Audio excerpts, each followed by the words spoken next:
In a small town, nestled between rolling hills and quiet streets, lived a young woman named Alara. Her workshop wasn't grand. It was a humble garage filled with the scent of grease and the gleam of polished chrome. Alara was known as the bicycle whisperer. Kids from all over would bring their wobbly wheels and tangled chains to her, and she'd send them off with bikes that rode like new. Her hands, though often smudged with oil, worked with a gentle precision, mending spokes, patching tires, and adjusting brakes. For Alara, fixing bikes wasn't just a job. It was about restoring a simple joy, the freedom of a child's first ride. She loved the laughter of the children as they tested their newly fixed bikes, their faces bright with excitement. Each bike had a story: a scraped knee from a first attempt without training wheels, a rusty chain from being left in the rain, a bent handlebar from a daring, imaginary race. Alara listened to every tale, treating each bicycle not as a machine, but as a cherished companion to its young owner. Her days were a happy rhythm of clinking tools, spinning wheels, and the cheerful thanks of her small customers. She brought balance to their two-wheeled adventures, ensuring their rides were smooth and safe. One crisp autumn afternoon, as the leaves painted the town in shades of gold and red, a man walked into her workshop. He wasn't a kid, and the bike he wheeled in wasn't a child's toy. It was an old, beautiful 10-speed, but it was covered in a thick layer of dust and neglect. The man,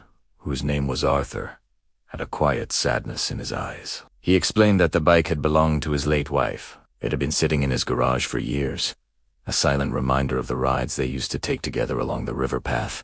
He couldn't bring himself to get rid of it, but he couldn't bear to look at it either. Alara listened patiently, her usual cheerful demeanor softening with empathy. She saw that this wasn't just about fixing a flat tire or a rusty chain. This was about mending a heart.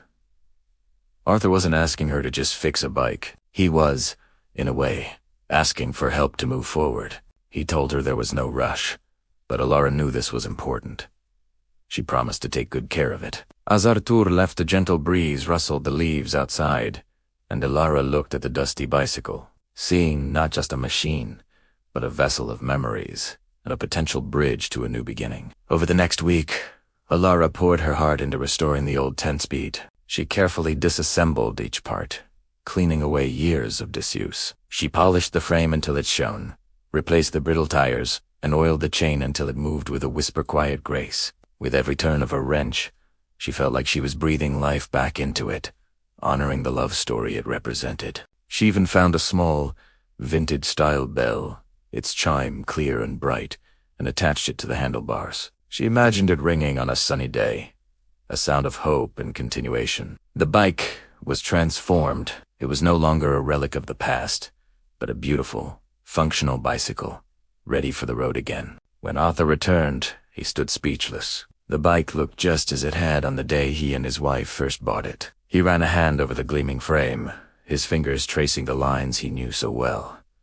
Alara gently rang the new bell. The sound seemed to break the spell of his grief, and for the first time since she'd met him, Arthur smiled. It was a small, fragile smile, but it was real. He thanked her, his voice thick with emotion. He wasn't just seeing a restored bike. He was seeing a path forward, a way to honor his memories while creating new ones. A few days later, as Alara was closing her workshop, she saw a familiar figure riding along the river path. It was Arthur, pedaling steadily on the restored 10-speed. He wasn't racing, just moving at a comfortable pace, the setting sun casting a warm glow around him. He saw her and waved, the sound of the little bell carrying on the evening air. Alara waved back, a deep sense of satisfaction warming her heart. She realized that her work wasn't just about fixing things with two wheels. It was about helping people find their balance, not just on a bicycle, but in life. From that day on, her small workshop became a place where both bikes and spirits were mended,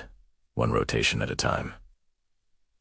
Thanks for watching. If you enjoyed this story, please like and subscribe for more.